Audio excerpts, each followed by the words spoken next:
let's give a few facts. So Mary Alice Monroe is the New York Times best-selling author of over 27 books and is best known for the Beach House series. But tonight, she is here for something so spectacular and new and wonderful, and we are all so excited for it. It's her first middle grade novel, The Islanders, which I absolutely love. But I'm going to do a quote from Kwame Alexander about The Islanders. He said, "The Islanders is a middle grade love letter to family and friendship and the natural world." So Mary Alice, welcome, welcome, welcome. We're so honored to have you. Thank you, Karen. RJ Julia is a legendary bookstore, and it's a real honor to be invited. Thank you so much.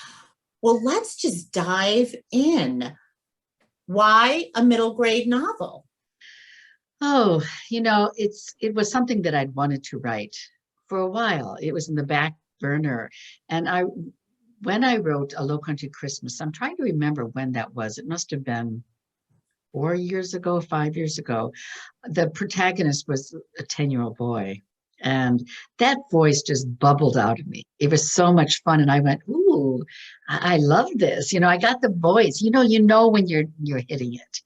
And so I thought I should write a book for this age group, because I had in the back of my mind a desire to, because I wrote 2 picture books for very young kids, Turtle Summer and A Butterfly Called Hope. Usually when I have a lot of information for an adult novel, I try to bring it into kids with a picture book. And I usually use literally photographs rather than illustrations, because it's more educational, and kids feel differently about photographs than they do about drawings. I don't know what it is, or illustrations.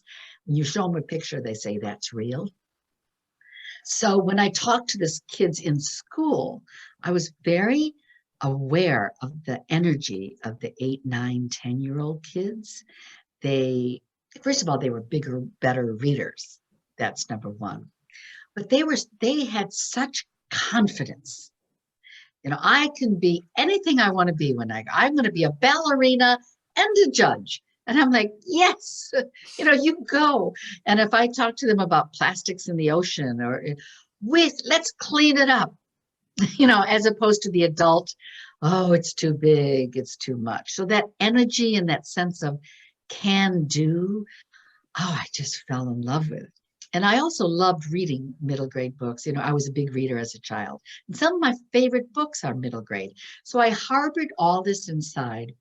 And I was asked if I'd be interested in writing a middle grade series. It was an easy yes. It was like, okay, the time is now.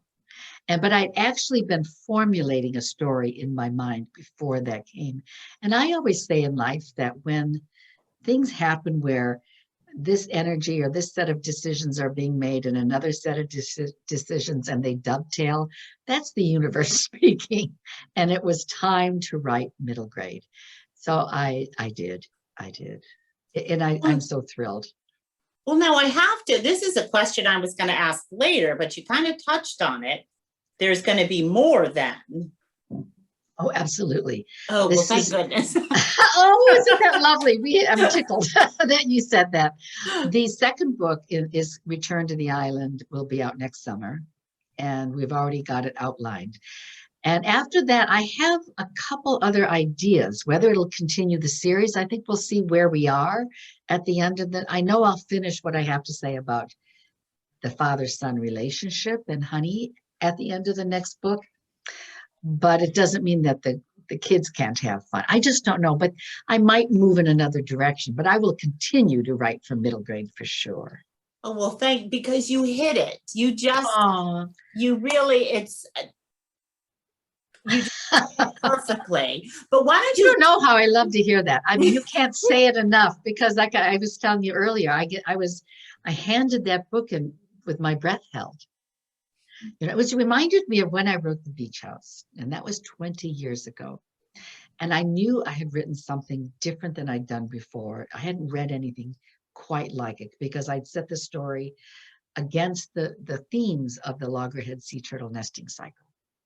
And I changed the way I wrote the book. And when I handed it in, I remember being the same kind of scared, where, is it good?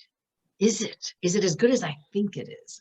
And I handed it in, and it was my first New York Times hit. So to hear you say that means my instincts were right. And I think the greatest gift authors have is what Joseph Campbell talked about, is that we are shamans. We have to trust our instincts. We have to put our ear to the ground and listen. We're bringing back the message, the fire. So I feel like if I have an instinct to do something, I have to follow through. So when I hear you say that, it's like, It thank you, is God.